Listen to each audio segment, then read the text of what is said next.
미국 텍사스주 포트워스라는 마을에서 철도 건널목이 있는데 누군가 거기에다가 차를 세워놓고 없어져 버렸습니다. 기차가 20분이나 기다리다가 결국은 경찰을 불러서 차를 견인했습니다. 주인을 알아봤더니 빌이라고 하는 사람이었습니다. 왜 그런가 봤더니 빌이 출근길에 그 건널목에서 기차를 15분이나 기다렸었다는 것입니다. 그러니 기차도 한번 기다려봐라, 그런 마음으로 했다는 거죠. 경찰의 얘기를 듣고 스티커를 발부하지 않았다고 합니다. 바이블 프렌드라고 하는 잡지에 이런 기사가 실렸습니다. 한 대학 교수가 곤히 자다가 새벽 3시에 전화를 받았습니다. 옆집에 사는 스미스요라고 말을 하면서 당신의 개가 짖는 바람에 나는 잠을 잘 수가 없다라고 얘기를 했습니다. 대학 교수는 공손히 전화를 끊었습니다. 그리고 다음 날 새벽 3시에 똑같은 시간 전화를 걸었습니다. 옆집에 사는 대학 교수입니다. 나는 개를 기르지 않는다는 사실을 알려주기 위해서 전화합니다. 당신도 당해보라는 것이죠. 자, 여러분, 이처럼 우리가 어떤 억울한 일을 만나든가 화가 난 일이 있으면은 보복하고자 하는 심리가 있습니다. 그리고 기회가 되면 실제로 보복하기도 합니다. 누구보다도 억울한 일을 많이 당했던 사람이 다윗이라고 할 수 있습니다. 다윗은 보복하려고 하면 충분히 그럴 수 있는 힘도 있었고 기회도 있었습니다. 그러나 그는 그렇게 하지를 않습니다. 왜 그런가? 오늘 본문의 말씀을 통해서 다윗의 신앙에 대해 좀 우리가 보고자 합니다. 다윗은 악한 왕인 사울에게 계속 쫓겨다녔습니다. 그런 과정 속에 죽음의 위기도 여러 번을 넘기기도 했지요. 본문은 다윗이 엔게디 광야, 엔게디 황무지에 있을 때의 일입니다. 지도상으로 보면 이제 엔게디라고 하는 위치, 그리고 또 옆에 그일라라는 곳도 제가 좀 이따 말씀드리겠는데요. 이 지도를 보면서 다윗의 그 지나다니는 행적들을 좀 우리가 살펴볼 수 있겠는데, 사해 바로 옆에 있는 엔게디에는 특별히 동굴들이 참 많이 있습니다. 그래서 다윗은 그곳에 그 중에 한 곳에 이제 은신하면서 사울을 피해 다니고 했던 것이죠. 다윗이 엔게디 광야에 있다는 말을 듣고 사울은 정예 용사 3,000명을 거느리고 다윗을 추격해 왔습니다. 이제 그러던 가운데 오늘 3절의 말씀입니다. 사울도 좀 피곤했는지 뒤를 보러 굴로 들어가게 됐습니다. 여기서 뒤를 보러 갔다는 것은 용변을 보러 갔다는 뜻도 있고, 다른 번역들에는 좀 쉬러 갔다는 그런 번역을 하기도 합니다. 어쨌든 사울 왕은 용변도 좀 보고, 그리고 시원한 그 동굴 안에서 좀 쉼도 가지고 했겠지요. 그런데 사울은 지금 아무것도 모르는 상태로 그 굴 안에 들어왔지만 사실은 그 굴 안에는 다윗과 그의 수많은 그 부하들이 은신하고 있었던 것입니다. 사울이 들어오는 것을 봤겠죠. 깜깜한 동굴 안으로 들어가는 사울은 그 안에 누가 있는지 전혀 모르지만 굴 안에 있는 사람들은 보이지 않습니까? 그야말로 사울은 도간에 든 쥐처럼 됐습니다. 누가 봐도 사울을 제압할 수 있는 좋은 기회라고 여겨집니다. 사울을 제압하게 되면 다윗과 그의 일행들은 이제 고생 끝, 행복 시작이 되는 것입니다. 그동안에 누구 때문에 이렇게 쫓겨다니고 고생을 하고 있습니까? 사울 왕 때문이지요. 자, 그래서 4절 말씀에 다윗의 사람들이 다윗에게 말합니다. 자, 보십시오. 하나님께서 당신에게 이르시기를 내가 원수를 너의 손에 넘기리라고 말씀하셨고 너의 생각에 좋은 대로 그에게 행하라 했는데 이게 바로 그날입니다. 한마디로 말해서 뭡니까? 하나님 주신 기회라는 것입니다. 하나님이 사울 왕을 당신의 손에 붙였다는 것입니다. 어떻게 이런 일이 일어날 수 있느냐? 이건 하나님께서 하지 아니하시고는 될 수 없는 일 아니냐? 하나님께서 보내어 주신 것이 아니냐, 이런 말이죠. 이 사울 왕으로 말할 것 같으면 다윗을 도왔다고요, 제사장 85명을 한 번에 학살한 장본인입니다. 그야말로 미친 왕이었습니다. 지금으로 말하면 정말 절대적인 폭군이라고 볼 수가 있죠. 너무너무 잘못된 지도자, 그 지도자 때문에 지금 백성들이 얼마나 억압을 당하고 괴로운 가운데 있는지, 그런 사울 왕을 이끌어내는 것이, 그 자리에서 끌어내리는 것이 하나님의 뜻이 아니냐는 것이죠. 여러분 2차 대전 때 히틀러가 얼마나 많은 야만적인 행위를 저질렀습니까? 그래서 히틀러를 암살하는데 독일의 많은 양심적인 목사님들이 가담을 했습니다. 왜냐하면 미친 운전수를 그 운전대에서 끌어내려야 버스에 있는 승객들이 안전하다 이거죠. 자, 그런데 중요한 것은 과연 그것이 그러면 하나님의 뜻이냐 하는 것이죠. 하나님께서는 다윗에게 내가 사울을 너희 손에 붙일 테니까 네가 마음대로 해라, 네가 알아서 하라, 그렇게 말한 적이 없습니다. 지금 다윗의 사람들이 그렇게 말하는 것은 하나님께서 했던 말이 아닙니다. 그런데 이 사람들은 하나님의 말처럼 포장해서 자기들의 생각을 말하는 것이죠. 여러분, 우리가 그런 오류에 빠질 때가 있습니다. 믿는 성도들이 자기의 생각과 뜻을 하나님의 말처럼 하나님의 그 말씀 성경을 인용해 가지고 그렇게 이제 왜곡해서 말할 때가 있습니다. 저 같은 목회자 같은 경우에 그런 실수를 범하기가 대단히 쉽지요. 그래서 강단에서 성경을 인용하면서 자기의 생각, 자기 정치적인 견해, 자기 가치관, 사람들에게 성경의 말씀으로 설득하려고 하는 이런 일들이 사실 지금도 일어나고 있지요. 그렇기 때문에 여러분, 우리가 성경 구절을 인용한다고 해서 그것이 다 하나님의 말씀이다라고 보면 안 됩니다. 이단들이 얼마나 성경 구절을 잘 인용하는데요. 자기의 말하고자 하는 것을 하나님을 빙자해서 말하는 것은 복음이 아닙니다. 우리가 그런 부분들을 잘 분별할 수 있어야 되죠. 지금 다윗에게 주어진 것은요, 사울을 해칠 수 있는 기회가 아니었던 것입니다. 하나님께서 그렇게 하라고 주신 기회가 아니라는 것입니다. 그것은 하나의 시험이었습니다. 어떤 시험이었을까요? 주어진 권한을 어떻게 사용하는가.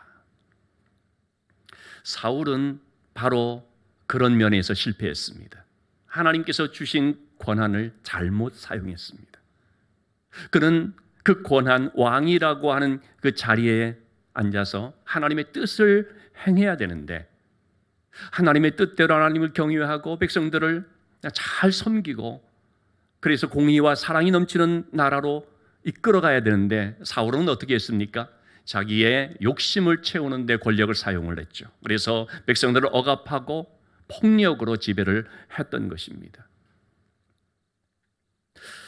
다윗은 그러면 어떻게 하는가? 이 주어진 기회처럼 보이는 상황에서 얼마든지 사울을 해칠 수 있는 권한이 주어진 것 같은 이 상황 속에서 다윗은 어떻게 합니까? 우리가 두 가지 면을 먼저 살펴보고자 합니다. 이것이 바로 다윗의 신앙이기 때문입니다. 첫째로 다윗은 상황 논리에 따르지 아니하고 하나님의 말씀을 따릅니다. 여러분, 우리가 상황 논리에 빠질 때가 참 많습니다. 어쩔 수 없는 상황이야. 그럴 수밖에 없는 상황이야. 그러니 내가 이렇게 해도 잘못이 없어. 누구라도 다 그러는 거야. 하면서 자기 자신을 합리화할 때가 많이 있지요. 지금 다윗도요, 마찬가지입니다. 그런 유혹을 충분히 받을 수가 있습니다. 왜냐하면 지금 사울 때문에 도망을 다니고 있고 너무나 지치고 힘든 형편 속에 있거든요. 그렇기 때문에 이 고통을 빨리 끝내고 싶은 마음이 왜 없겠습니까? 다윗도 인간인데. 그런데 다윗은 그 상황을 바라보지 아니하고 그 상황 속에서 자기가 하고 싶은 대로 하는 것이 아니라 하나님의 말씀을 바라보는 것이죠. 하나님의 말씀의 가르침이 무엇인가, 그것을 따르고자 하는 거죠. 여러분, 그렇기 때문에 우리는 이 상황이라는 것을 핑계로 삼으면 안 되는 거죠. 내가 힘드니까 어쩔 수 없었어. 내가 너무 다급하니까 어쩔 수 없었어. 그 상황에서 그런 수밖에 없었어. 우리가 믿음이 없는 사람들이라면, 불신자라면 뭐 그렇게 말할 수 있을지 모르지만요, 믿음의 성도들은 그렇게 말할 수가 없는 것입니다. 아무리 어떤 상황들이 있다 할지라도 거기서 하나님의 뜻을 물어야 한다는 거죠. 여러분, 이 나침반이라고 하는 것은 어떻습니까? 언제 어디다 갖다 놔도 항상 북쪽을 가리킵니다. 어떤 상황에서도 북쪽을 가리킵니다. 여러분, 우리가 하나님의 말씀을 따른다는 것은 바로 이 말씀의 나침반, 말씀이 가르치는 그 방향을 향하여 간다는 것을 뜻합니다. 어떤 상황에서도 말씀이 가르치는 방향이 무엇이고 그거를 봐야 된다는 것이죠. 그래서 우리는 하나님의 말씀을 나침반으로 삼아야 한다는 것입니다. 전에도 한 말씀드렸지만 시계가 아니라 나침반을 가져야 한다는 거죠. 우리는 자꾸 시계, 빨리빨리, 시간이 없어. 시계를 쳐다보는데요. 시계보다 더 중요한 것은 방향, 나침반입니다. 아무리 급해도 방향이 옳아야 된다는 것이죠. 그래서 다윗은 상황 논리가 아닌 하나님의 말씀을 따르는 것입니다. 또 다윗의 신앙을 보면 그는 다수의 뜻보다 하나님의 뜻을 따랐다는 것입니다. 다윗의 측근들 한결같이 얘기하죠. 사울을 죽입시다. 사울을 묶어버립시다. 사울을 치자고 하는 그들의 말들을 거부한다는 것 쉽지 않습니다. 왜냐하면 그들은 다윗을 돕는 측근들이지 않습니까? 다윗을 편들이지 않습니까? 그들의 말을 듣지 않으면 어떻게 됩니까? 여러분, 사람들은요 한순간에 떠날 수 있습니다. 인기라는 것 한순간에 사라집니다. 그렇게 다윗을 향해서 몰려왔던 사람들도요 자기의 뜻대로 되지 않으면 떠나버립니다. 미련 없이 떠납니다. 그러면 다윗의 지도력에 심각한 타격을 입게 됩니다. 지금도 여러분 많은 지도자들이 대통령 선거를 앞두고서 얼마나 이런저런 얘기들을 하게 됩니까? 그러나 그들의 기준이 뭡니까? 항상 여론입니다. 사람들이 어떻게 보는가. 그래서 아무리 자기가 옳다고 생각하는 정책을 발표한다 할지라도 여론이 그렇지 않다면 쉽게 바뀌어버릴 수가 있는 것이죠. 그만큼 이 다수의 뜻이라는 것이 굉장히 무서운 것이죠. 그렇기 때문에 다수의 뜻 때문에 그렇게 따르는 경우들이 참 많은 것을 보게 됩니다. 그러나 다윗의 기준은 다수의 뜻이 아니었습니다. 중요한 것은 다수결이 아니라 많은 사람들이 어떻게 생각하느냐가 아니라 하나님의 뜻이 무엇인가라는 것입니다. 그러니까 많은 사람들이 원해도 하나님 뜻이 아니면 안 하는 것입니다. 많은 사람들이 반대한다 할지라도 하나님의 뜻이라면 그것을 순종하는 것입니다. 아까 지도상에 제가 말씀을 드린 것처럼 그일라라고 하는 지역을 언급을 했는데 다윗이 그일라에 있을 때 바로 이 앞장 사무엘상 23장에 나오는 것입니다마는 그일라 사람들이 블레셋의 침공을 받게 되었습니다. 다급한 그들이 다윗에게 도움을 요청합니다. 그때 사무엘상 23장 2절 4절의 말씀을 보시면 다윗이 하나님께 묻습니다. 여러분, 이것은 물어볼 필요도 없죠. 다윗이 지금 누구를 도울 처지입니까? 자기가 도망다니기도 바쁜데 다윗이 지금 신분이 노출되면 당장에도 사울이 군대를 거느리고 덮칠 수 있는 그런 상황 속에서 말이죠. 어떻게 다윗이 누구를 돕겠다고 나설 수 있는 형편입니까? 그런데 다윗은 하나님께 묻는 것입니다. 누가 봐도 이것은 아닌 것 같지만 하나님 뜻은 무엇입니까? 하나님께서 가서 도우라고 말합니다. 그러자 다윗이 자기의 군사들을 거느리고 나가려고 합니다. 그때 3절 말씀이죠. 다윗의 사람들이 말합니다. 아니, 다윗이여 보소서, 우리가 지금 나가서 누구를 도울 처지입니까? 우리도 지금 급한 상황인데 내 코가 석자인데 어떻게 지금 남을 돕습니까? 이거 안 되는 겁니다. 우리 다 같이 죽습니다. 이렇게 강력하게 반대했을 것입니다. 그럴 때 다윗이 어떡합니까? 혹시 그들을 통해서 하나님께서 나에게 말씀하시는가 싶어서 다시 한번 하나님 앞에 엎드리는 것입니다. 하나님의 뜻이 과연 무엇입니까? 다시 묻자온데 하나님께서 분명히 말씀을 해주셨죠. 가라, 내려가라, 그들을 도우라. 내가 너와 함께 할 것이다. 블레셋을 너의 손에 붙일 것이다. 여러분, 이때 다윗이 다수결의 원리에 따라서 자기들 주변에 있는 사람들의 얘기를 듣고서 그들의 뜻을 따르게 된다면 어떻게 됩니까? 하나님의 뜻을 거스르게 되는 것이죠. 다윗은 얼마나 많은 사람들이 의견을 말하고 있느냐가 중요한 것이 아니라 단 한 분, 하나님의 뜻이 무엇인가를 주목하는 것입니다. 그것을 따르는 것입니다. 물론 하나님의 뜻을 알면서도 순종하지 않는 요나 같은 경우도 있기는 있지요. 그러나 하나님의 뜻을 알 뿐만 아니라 다윗은 하나님의 그 뜻을 따르고자 했습니다. 자신에게 불이익이 온다 할지라도, 어려움이 닥친다 할지라도, 그럼에도 하나님께서 함께 계실 줄 믿고 그 말씀을 순종을 하고자 하는 것입니다. 자, 그런 점에서 여러분, 우리는요 상황을 기준으로 삼지 말아야 됩니다. 내 이익이냐 손해냐 이걸 기준으로 삼지 말아야 됩니다. 사람들이 얼마나 많이 그걸 얘기하고 있는가 다수의 뜻을 기준으로 삼지 말아야 됩니다.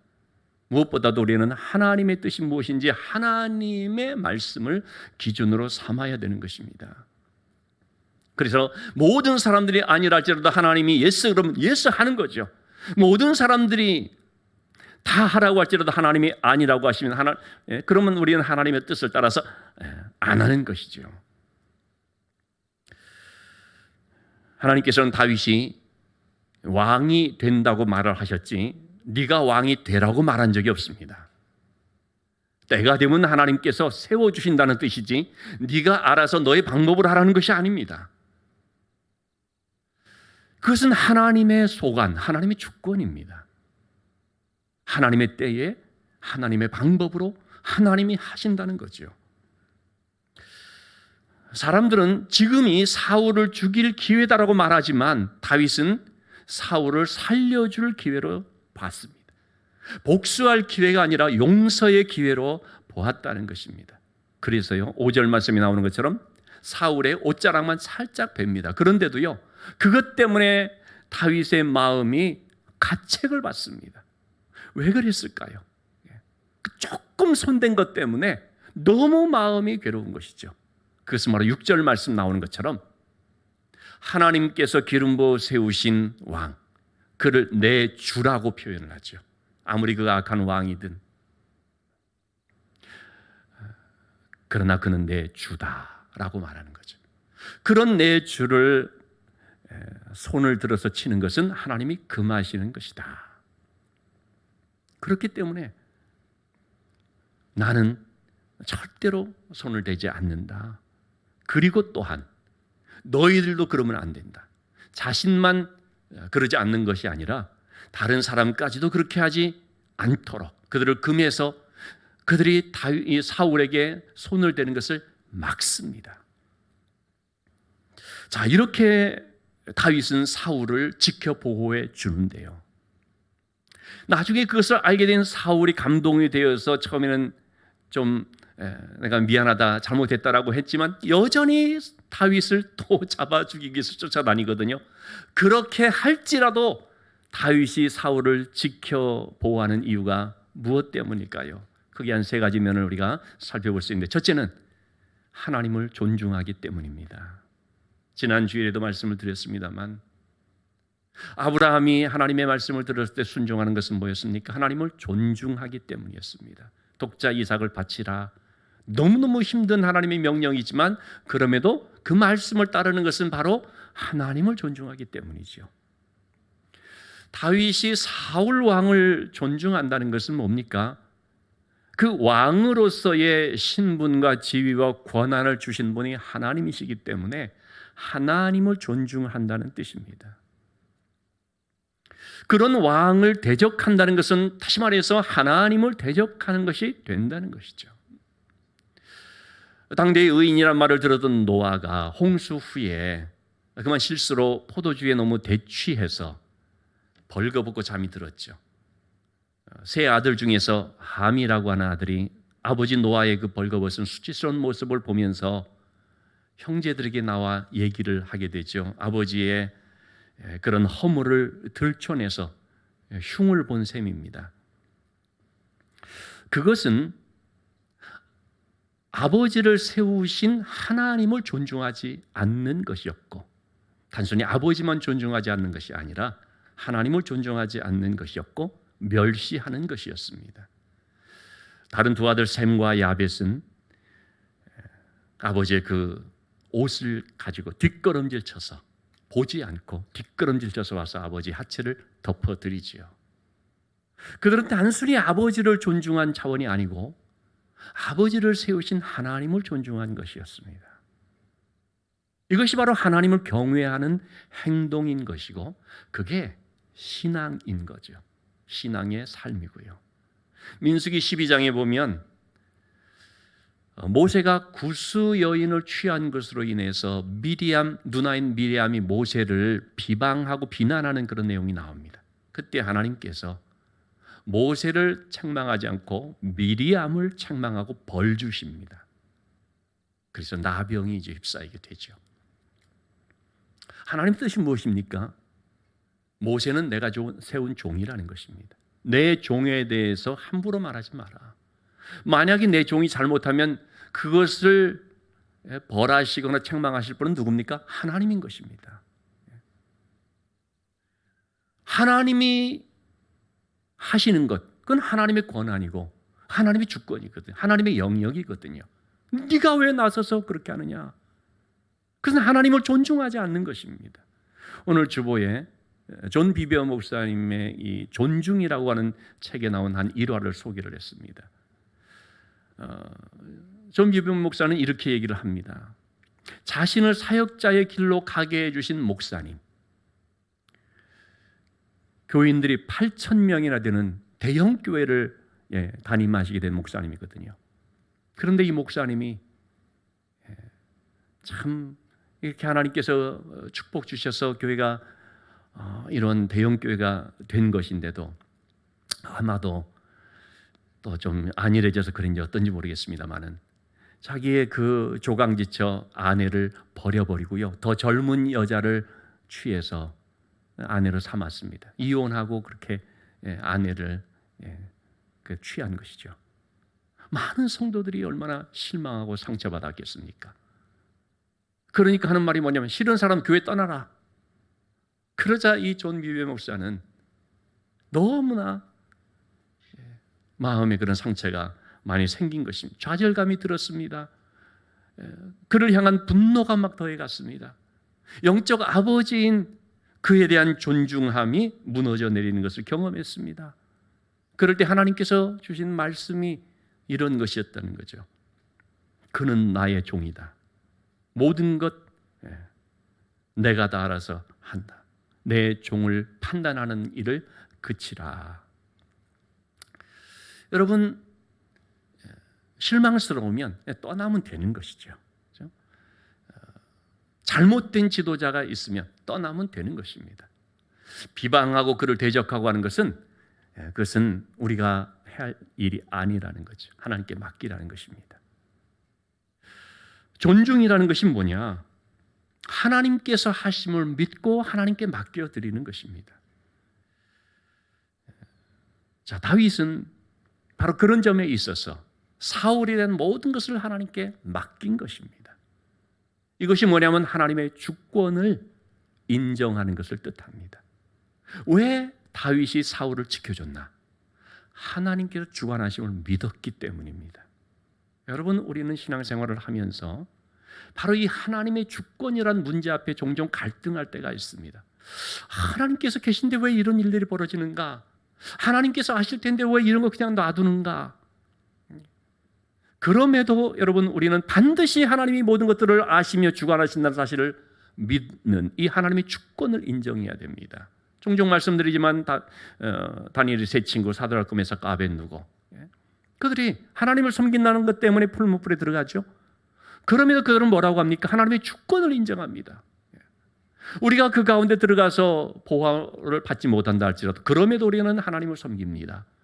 하나님께서 어떻게 하실지 우리는 알지 못하는데 그럼에도 우리는 하나님께서 모든 것 주관하신다는 이 하나님의 주권을 믿습니다라고 고백을 하는 것이죠.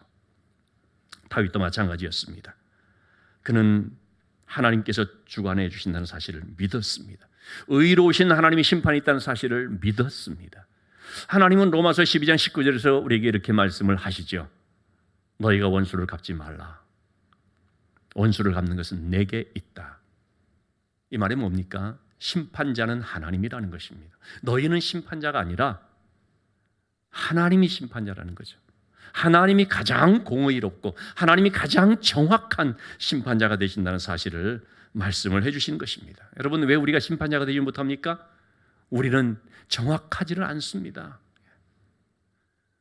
우리의 그 잣대를 가지고 하는데 보면 얼마나 잘못되고 틀린지 알 수가 없죠. 예용수 박사님이 쓰신 세계 명작과 성경의 만남이라고 하는 그 책에는 베니스의 상인에 대한 그 셰익스피어의 작품이죠. 그걸 성경적으로 분석한 이제 그 내용이 좀 나옵니다. 베니스의 상인, 그러면 여러분 뭐 잘 아시는 것처럼 돈을 빌리러 온 안토니오라는 사람에게 샤일록이라고 하는 유대인 수전너죠. 이 사람이 이제 돈을 빌려주면서 기한 내에 갚지 않으면 당신의 가슴살 1파운드를 베어내겠다라고 계약서를 쓰는, 이걸로 이제 유명하죠. 안토니오라는 사람 부자였기 때문에 얼마든지 그렇게 갚을 수 있다고 생각을 했지만 갑작스러운 일로서 자기의 그 배가 파손되면서 갚지 못하게 됐죠. 그러자 법정에 서게 됐습니다. 재판관이 말했습니다. 샤일록에게 자비를 좀 베풀어 줄 수 없는지. 샤일록이 단호히 얘기하죠. 법대로 해야 되죠. 계약서 쓴 대로 가슴살 1파운드를 내가 베어내겠습니다. 그 자리에서 칼을 가지고 베어내려고 하죠. 그럴 때 재판관이 이렇게 얘기를 하죠. 계약서에 보면 가슴살 1파운드 정확하게 베어내게 돼 있다. 거기에 1g이라도 넘기면 안 된다. 1g이라도 모자라면 안 된다. 그리고 가장 중요한 것, 피는 한 방울도 흘리지 말아야 된다. 피 흘린다는 말은 전혀 없기 때문에, 계약서상으로 피는 준다고 하지 않았기 때문에. 여러분, 누가 그렇게 할 수 있습니까? 그제서야 샬록이 사색이 되죠. 아차 싶었겠죠. 그때 그럼 내가 안 하겠습니다 했더니 안 된다. 이미 자기가 하겠다고 했으니 그렇게 진행하라. 그래서 오히려 샤일록이 처벌을 받게 되는 일들이 벌어지죠. 여러분, 우리가 재판관이 될 수 없는 이유는요, 정확하지는 않습니다. 나는 하나를 당했는데 2대를 때리는 것이 사람의 마음이거든요. 자, 그렇기 때문에 우리는 재판할 수가 없고 하나님께 맡기는 것입니다. 다윗도 마찬가지였습니다. 그에 대한 가장 정확한 재판은 하나님이 하신다. 그러니 나는 하나님의 의로우신 손에 맡길 뿐이다. 12절 말씀에 이렇게 얘기하고 있죠. 하나님께서 나와 왕 사이를 판단하사 나를 위하여 왕에게 보복하시려니와. 선악간에 누가 옳고 그른지를 하나님이 판단하신다는 겁니다. 그리고 그에 따라서 하나님이 반드시 그에 합당한 처벌을 한다는 얘기를 하고 있습니다. 내 손으로 왕을 해하지 않는 이유는 바로 하나님이 그렇게 해주실 것이기 때문에. 그래서 다윗은 이렇게도 얘기를 한 부분이 있습니다. 이제 사무엘상 23장 좀 지나서 26장에 보면은요, 다윗이 다시 한번 사울을 살려주는 그런 장면이 있거든요. 사울이 또 다윗을 죽이려고 쫓아다니자 이번에는 다윗이 아비새라고 하는 장군을 거느리고 사울의 진영으로 한번 잠입해 들어가 봅니다. 어떻게 하고 있는지 보려고. 그랬더니 다 잠들어 있습니다. 사울도 잠들어 있죠. 그때 우리 사무엘상 26장 8절 10절의 말씀이죠. 아비새가 얘기합니다.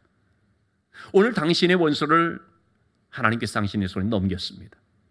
당신을 손댈 필요가 없습니다. 굳이 당신이 손에 피를 묻힐 필요가 없다는 것입니다. 내가 알아서 하면 되니까 뭐 2번도 아니고 한 번에 그냥 창으로 꿰뚫어 버리면 끝납니다. 그럴 때 다윗이 뭐라고 말합니까? 10절 말씀이죠. 하나님께서 그를 치시리니 혹 죽을 날이 이르거나 아니면 전쟁에 나가서 망하리라. 아비새에게도 하지 못하도록 막죠. 왜 그렇습니까? 하나님이 하실 거니까. 여러분, 하나님이 하실 건데 내가 하면 어떻게 됩니까? 월권이기도 하거니와 하나님의 뜻을 이루지 못하게 되죠. 하나님이 계획하신 어떤 뜻이 있는데 수포로 만들어버리는 것입니다. 때문에 하나님 하시는 일은 하나님이 하게 우리가 맡겨드리는 거죠. 인내하고 기다리고 지켜보면서 믿음으로 있는 그것이 바로 하나님을 존중하는 것이라는 말씀이죠. 분명히 다윗이 얘기를 하죠. 전쟁에 가서 죽을지도 모르는 것이고 혹 죽을 날이 어떻게 될지 모르지만 그 하나님께서 분명히 그렇게 하신다는 거죠. 결국 사울은 전쟁에서 죽고 말죠. 어쨌든 다윗은 하나님께서 하시는 것을 믿었기 때문에 그렇게 말할 수 있었습니다. 그래서 그는 억울함이 있어도 하나님께 맡기고 묵묵히 기다린 것입니다. 15절의 말씀에서 그는 그렇게 고백을 하고 있습니다. 그런즉 여호와께서 재판장이 되어 나와 왕 사이에 심판하사 나의 사정을 살펴 억울함을 풀어주시고 나를 왕의 손에 건지기를 원하나이다. 다윗은 하나님께서 내 억울함을 아시기 때문에 하나님이 풀어주시기를 어떻게 합니까? 기도하고 있는 것입니다.